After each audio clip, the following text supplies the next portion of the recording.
This knot is actually a regular tie made into a bow tie. Surprisingly number 15 in the top 50 knots. Lay the tie upside down with the blade facing left. Fold the blade to the right. Then fold the sides of the blade outside in and push them through the keeper loop.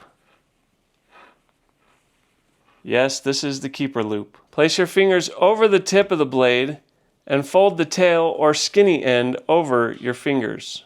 It's like origami with fabric. Make 2 additional folds inside the edge of the other fold.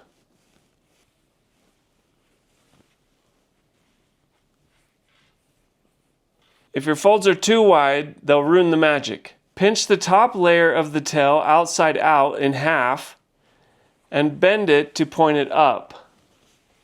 Create the vertical loop by flipping the folds upside down and make sure the folded tail is centered.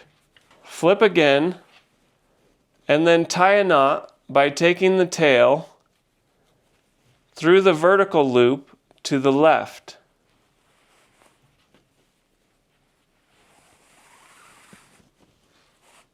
Create the neck loop by taking the tail through the vertical loop again to the left.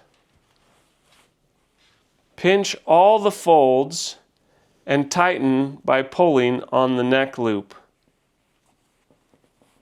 Slide the neck loop over your head and around your neck.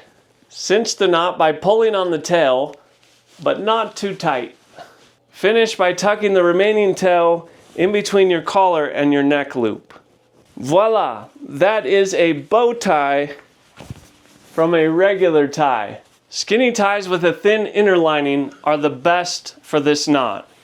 Even this tie is a little too wide for my taste. Bow ties are great if you need to look nice while doing something where it's easy to soil a tie. And if you need one while traveling, this is a great hack you could use. If you've ever been in a real-world situation where you use this hack, share your story in the comments. Another way to avoid soiling your ties with a tie clip, check out our video on that here. Or buy a real bow tie and tie it with our video here. If you like this video, hit that subscribe button so you'll remember me next time you need to tie a tie. And as always, gentlemen, keep looking classy.